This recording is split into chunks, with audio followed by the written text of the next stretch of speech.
Hey, welcome to Lifecast with Ryan Leak and friends as we continue to talk about chasing failure. We are talking about chapter 8, ladies and gentlemen, which is entitled, All I Do Is Win. This is the chapter on... Why are you laughing, Chaz? Why are you laughing? Why are you laughing at my chapter title? The song goes through Why are you your head. laughing? Why are you laughing? You laughing? I told myself, that's what I saw. Listen, this is the chapter that's all about helping people figure out a way to win on a daily basis, because I can't speak for the rest of you, but I am a massive procrastinator. Okay, like I just... You are? Oh my goodness gracious. What do you procrastinate? I'm shook right now. Apparently every day. Yeah, every day. Okay, I mean, I'm surprised as well. I feel You like are? Yeah. Oh, I really am. I'm always asking, like, what did Ryan Leak do today? Okay, but think about it. Think about the production notes for even just this podcast. When did you get I think that you Got it last had night. confidence in who we were. I know, but I still It like... comes off that way. I mean, I did, but again, that was on my to-do list, like last week, was to send you... Let's go back to the question, though. Yeah. What do you procrastinate on? Well, so a couple of things. Okay. One, I have a lot on my plate to do. So I'm on the teaching team at 5 churches, which I think I may have said that earlier. Maybe I didn't, but now you know. So there's always a sermon to be written, always. And doing a lot of corporate events. There's always just like something that needs to be followed up on or something that I need to create. During book season, there's always something that needs to be sent out to a client or something. So I have this to-do list that is, I've got this to-do list that's very, very long, and sometimes I get stuff done early, but there's just a lot of days where I'm just like... All right, so this is how this chapter starts off. It starts off with my schedule for writing this chapter, okay? I woke up at 6 a.m. and I felt great. I said, this is awesome. Oh yeah, I'm one of those guys. Like, yeah, successful, you wake up early in the morning, we're gonna do this thing. And I get to the office, and it's 6:10, okay? Because I walked from my bedroom to the office, okay? So it's 6:10. It's a big house. Yeah. 10-minute walk. I stretched. 6:01 in 5 seconds to 6:01 in 6 seconds. Listen, I brushed my teeth. I did my deal, okay? I get there at 6:10. I then think to myself, I need to take my vitamin. So then I go back to the kitchen. 10-minute walk back. 6:45.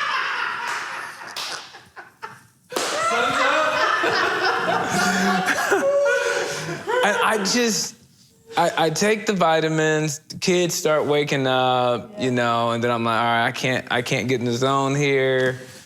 I go upstairs and I'm like, all right, maybe it'll be quieter up here. And it was, and it wasn't at the same time. And then I'm like, well, let me turn on some YouTube. Okay, I'm gonna turn on some YouTube, maybe some Christian worship music, maybe get me in the zone to start writing this chapter. And then the TV says it needs to be updated. And it was a 15-minute update. I said, okay, cool, we'll wait for the 15-minute update. When I went to the YouTube app, it says you can watch this worship video or you can watch NBA highlights. I said, maybe just check out some highlights just real quick, just to kind of get the brain cells moving, about 7:45 in the morning. And so, so the 30 minutes goes by, and every chapter starts off with a quote, okay? So I pull this quote. The quote is great. Then I think to myself, I have to make sure in 2021 that the person that I'm quoting is uncancelable, okay? I gotta make sure that this person hasn't said something that is either... There's Twitter history. I gotta You basically had to quote Winston Churchill. Well, no, not him. Yeah, so then you gotta investigate the person to make sure that this isn't going to trigger some, it's like, there were examples I wanted to use in the book from previous politicians that I just went, nope, can't. I don't know where. And then the person reading this is gonna go, oh, he's Republican, or oh, he's a Democrat, or oh, you know. And so so I did research on them for about an hour and 45 minutes, only to find out I couldn't even use the quote to begin with. So my awesome waking up at 6, now it's 9:15, and I got a Zoom at 9:30.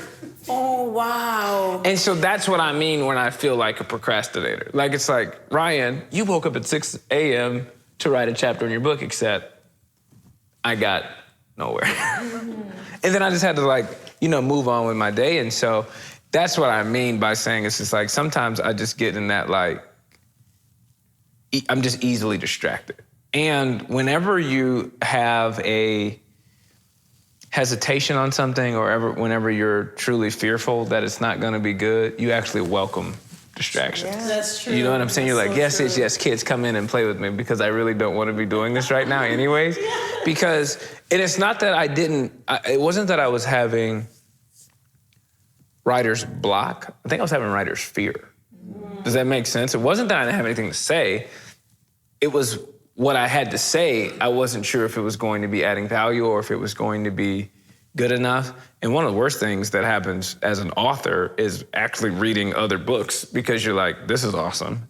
Your stuff is not. You know, that's like, you know, you just feel that, like, man, that was brilliant, and yours isn't that. And so you're just waiting for this moment. And so for me, I had to create a system where it's just like, man, get one thing done today, even if it's just a chapter title. Yeah.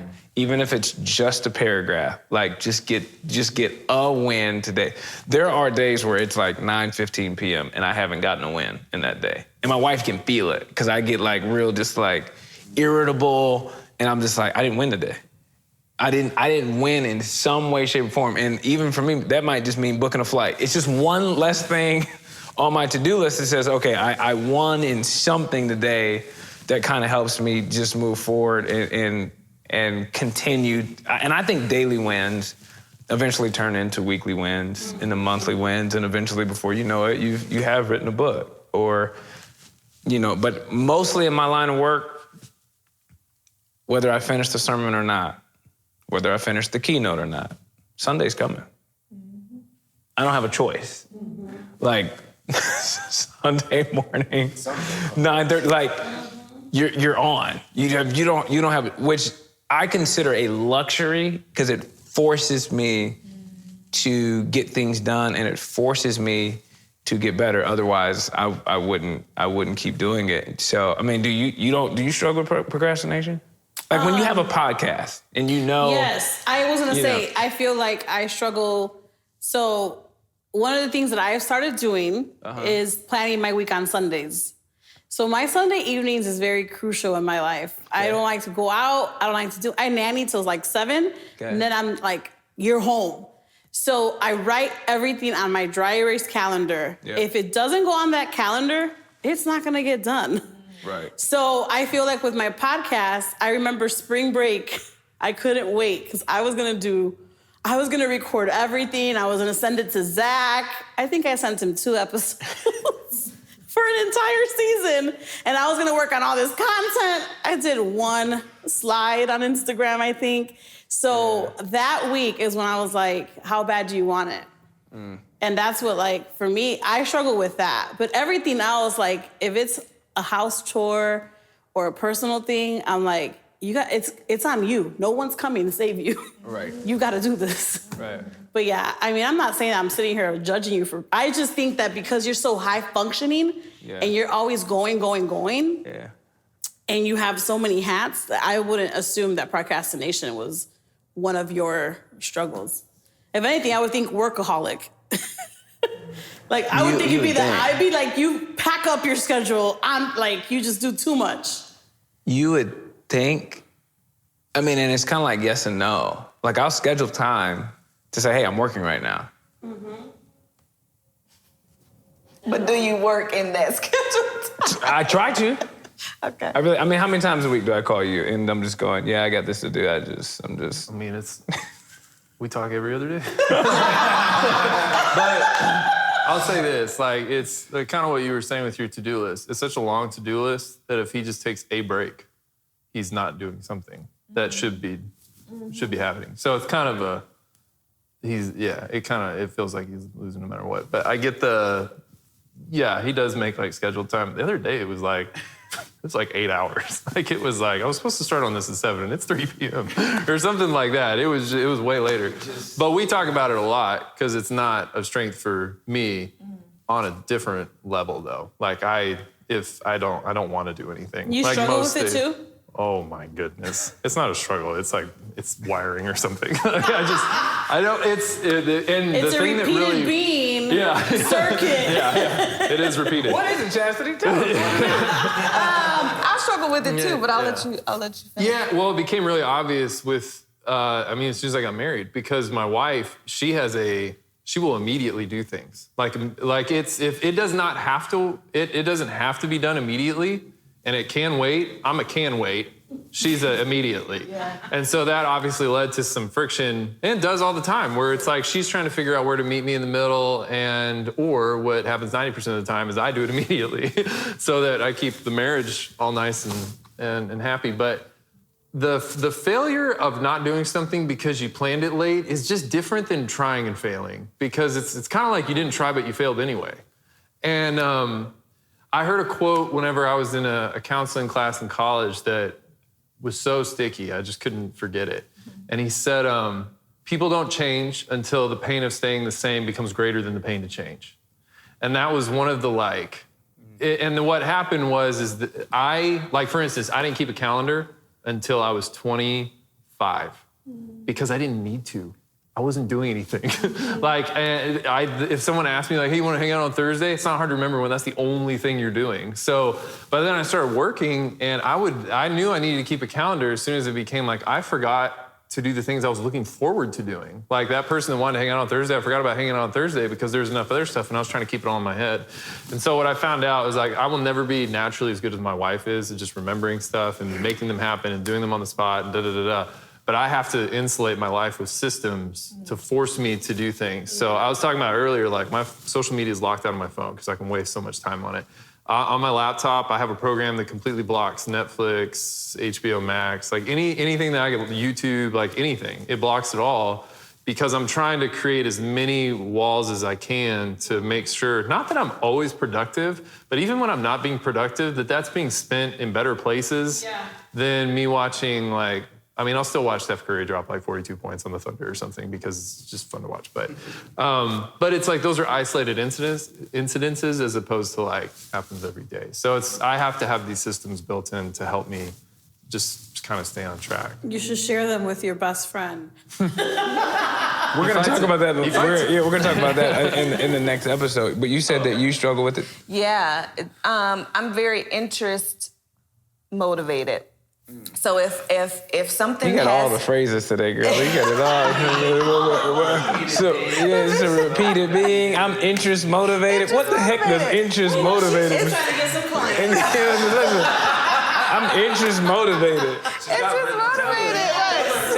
She's like, for chapter 6, I'm gonna say this. It's gonna bring me 15. Interest motivated. What is motivated. That? If I'm interested in it, if my eyes have locked on with it, I'm like, ooh, I got it. I'm doing whatever it takes. Like I'm running. But if it does not have my attention or my interest, I'm like, yeah, that don't look fun. That's not gonna get me anywhere. I don't want to do it at all.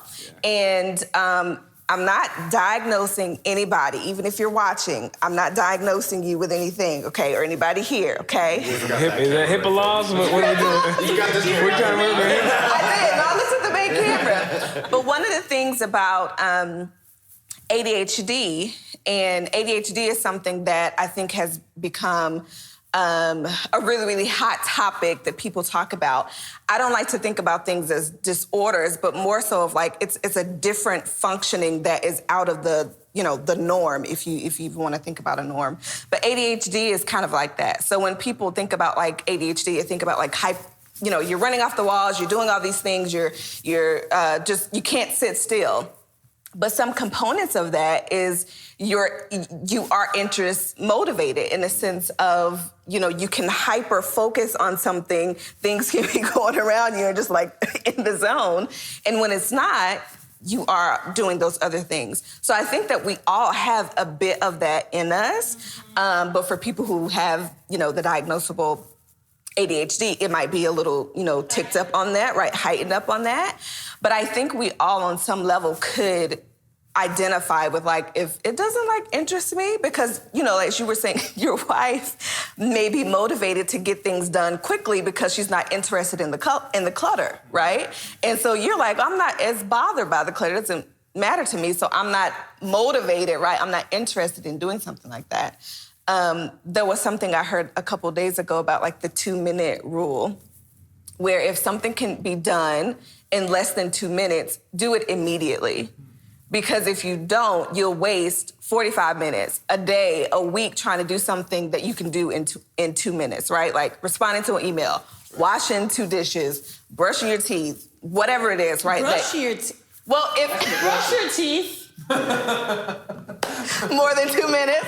But listen, those smaller tasks that we're like, I don't feel like doing that. I don't feel like emailing this person back, texting them back. I don't feel like making the grocery list, right? It's just gonna be too much. It's gonna be too much. Setting the alarm, whatever it is, if it takes less than 2 minutes, to just do it immediately and then have systems in place to remember and remind yourself of those kind of longer standing tasks. But yeah, that procrastination is something else. It's the thief of success. I mean, yeah, I hate to say, like, I'm sure a lot of people sympathize too. Like sometimes, we procrastinate the daily things, but what happens when the daily things become monthly procrastinations or yearly procrastinations, and now the procrastination has turned into fear and we don't even want to go there anymore, And so like, even for myself, still trying to pursue these things that are outside of my my level of comfort, it's just understanding, like, when are we going to take that next step? And just exactly what you were talking about, like, how can I get one win today? Measuring yourself by 2 minutes or measuring yourself by just one little thing that you can add on that you've achieved and 1 inch step closer to what you were doing than you were, because sometimes, like, unfortunate, we don't, I found myself, and I know a lot of people have as well, like, we're even scared to even get that small win. And we don't even want to think in that fashion. And for some people it may be years that they'll be like, I never really I want to do that, but I never did. And just trying to understand and figure all that out and how to break out of this cycle. I think it's just a cycle, and just understanding how to disrupt that so that you can get your way out. Yeah. And so, because I know myself, like, man, there's so many things that, like, I think a lot of people want to achieve so much, but we struggle with ourselves and we just want to, like, hey, get into gear and do it. And just trying to understand all that, because I mean, like, when we're thinking about distractions, fears, there's so many things that go into play about our procrastination and why we're sabotaging ourselves and not trying to be successful. It's just it's a big wad that we're just trying to untangle and trying to get our life together. Yeah, because it requires that change. I think that James was talking about that, and change comes in so many different forms and so many different, like, stages. Like, you have your pre-contemplative, I'm thinking about it. Contemplative, I might be having a system and plan. I'm actually in an active stage of changing. Then I'm in a maintenance stage where I'm doing it. It's a part of who I am. And unfortunately, there's a stage of change. It's like, I relapsed. I did I set my alarm for 6 o'clock, but I didn't do what I was supposed to do.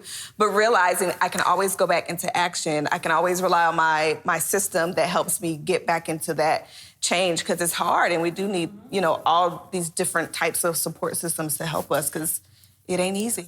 I feel like there is a difference between procrastination and just outright lazy, like slothfulness.